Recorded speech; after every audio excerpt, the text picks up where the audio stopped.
Hi, welcome to TS news. రేపు Sunday double header. మధ్యాహ్నం 3:30కి Chennai super kings table second ప్లేస్లో ఉన్నటువంటి ఆర్ఆర్ జట్ల మధ్యన మధ్యాహ్నం 3:30కి చేపాక్ స్టేడియంలో మ్యాచ్ జరగబోతోంది. చెన్నై అనూహ్యంగా లాస్ట్ మ్యాచ్ ఓడిపోయింది. గుజరాత్ టైటాన్స్కి ఏకంగా 231 రన్స్ సమర్పించటం, అది కూడా 17వ ఓవర్లో కానీ మొదటి వికెట్ని సాధించలేకపోవటం. టాస్ గెలిచి ముందు ఫీల్డింగ్ తీసుకున్నటువంటి రుతురాజ్ గైక్వాడ్ తన బౌలర్లందరినీ మార్చి చూసినా కూడా 17th ఓవర్ దాకా ఫలితాన్ని పొందలేకపోయాడు. అప్పటికే జరగాల్సినటువంటి డ్యామేజ్ జరిగిపోయింది. సాయి సుదర్శన్ అండ్ శుభ్మన్ గిల్ ఫస్ట్ వికెట్కి ఏకంగా 210 రన్స్ నమోదు చేశారు. So 232 is a stiff target. దాన్ని అందుకునే క్రమంలో 10 for 3 ఉన్నటువంటి దశలో కోలుకోవడం చాలా కష్టం. సో అలాంటిది రేపు ఖచ్చితంగానే గెలవాల్సినటువంటి మ్యాచ్ చెన్నైకి. ప్రస్తుతం 4th ప్లేస్లో ఉంది. 12 పాయింట్స్ మాత్రమే వాళ్ళ ఖాతాలో ఉన్నాయి. 2 మ్యాచ్లు మిగిలిన్నాయి. రేపు ఆర్ఆర్ తోటి, ఆ తర్వాత బెంగళూరులో ఆర్సీబీ తోటి ఆడాలి చెన్నై. హోమ్ గ్రౌండ్లో ఆడుతున్నటువంటి చివరి మ్యాచ్.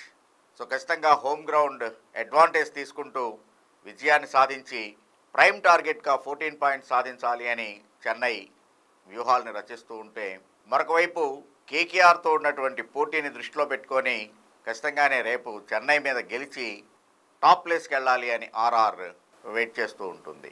ఈ రెండు టీములు లాస్ట్ 5 మ్యాచెస్ని కనుక గమనించినట్లయితే 4 మ్యాచెస్లో ఆర్ఆర్ విజయాన్ని సాధిస్తే ఒకే ఒక్క మ్యాచ్, అది కూడా వేబ్యాక్ 2021లో చెన్నై ఆర్ఆర్ మీద విజయాన్ని సాధించింది. అంటే లాస్ట్ 3 ఇయర్స్ నుంచి రాజస్థాన్ రాయల్స్ చెన్నై మీద ఎటువంటి డామినేషన్ని చూపిస్తోంది అనేటువంటిది అర్థమవుతోంది. సో దానికి బ్రేక్ వేయాల్సినటువంటి అవసరం ఉంది చెన్నైకి.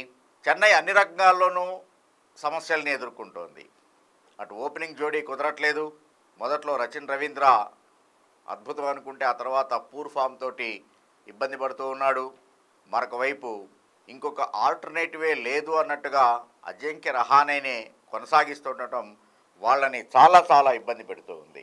బహుశా రేపటి మ్యాచ్లో అట్లీస్ట్ రహానేని తప్పించి రుతురాజ్ గైక్వాడ్ అండ్ రచిన్ రవీంద్ర ఇన్నింగ్స్ని ఓపెన్ చేస్తే బాగుంటుంది. Number 3 Daryl Mitchell, follows Moeen Ali, Shivam Dube, Ravindra Jadeja. So ఈ రకమైనటువంటి బ్యాటింగ్ కాంబినేషన్ తోటి కనుక వెళ్ళేట్లయితే సిఎస్కే ఒక బలమైనటువంటి స్కోర్ని చేసే అవకాశం ఉంటుంది. సిఎస్కేకి వచ్చినటువంటి మెయిన్ సెట్ బ్యాక్ వాళ్ళ ప్రధానమైనటువంటి బౌలర్లు అందుబాటులో లేకపోవటం. ముఖేష్ చౌదరి లాంటి బౌలర్ని ప్రయత్నం చేసినా కూడా ఎస్ఆర్హెచ్ మీద విఫలం చెందాడు అతను. ఆ తర్వాత శాంట్నర్ గుజరాత్తో జరిగినటువంటి మ్యాచ్లో ధారాళంగా పరుగులిచ్చాడు. ఈవెన్ జడేజాని హ్యాట్రిక్ 6లు కొట్టారు అంటే వాళ్ళ బౌలింగ్ ఎంత వీక్ అయింది అనేది అర్థమవుతోంది. కేవలం దేశ్పాండే మాత్రమే బ్రేక్ త్రూల్ని ప్రొడ్యూస్ చేయగలుగుతూ ఉన్నాడు. అతనికి మరొక ఎండ్లో బౌలర్ లేకపోవటం ఇబ్బంది కలిగిస్తోంది. డారెల్ మిచెల్ని ప్రయత్నం చేశారు, శివం దూబే.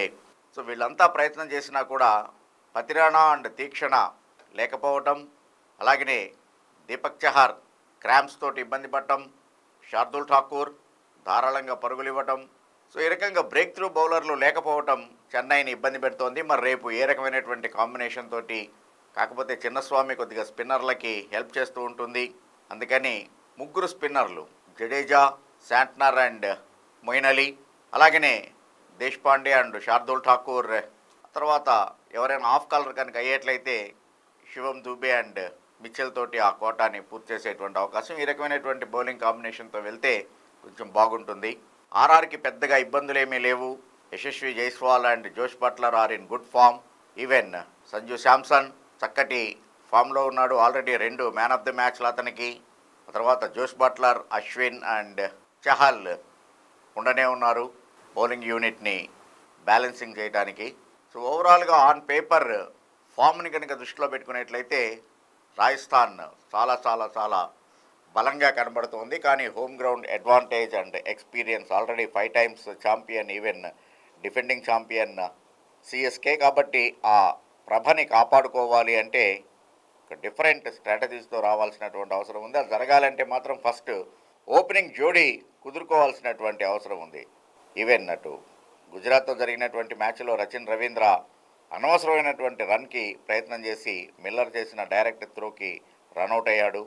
ఎంత పెద్ద టార్గెట్ అయినా కానీ ఇనిషియల్గా కుదురుకునేట్లయితే కనుక ఆ తర్వాత భారీ షాట్లు ఆడే అవకాశం ఉంటుంది. కాబట్టి ఆ రకమైన పొరపాట్లు చేయకుండా ఉండాలి రేపటి మ్యాచ్లో సచిన్ రవీంద్ర. ఖచ్చితంగా రహానేకి మాత్రం విశ్రాంతినివ్వాల్సినటువంటి అవసరం ఉంది. క్రంచ్ మ్యాచ్ ఒక రకంగా సెమీఫైనల్స్ సిఎస్కేకి.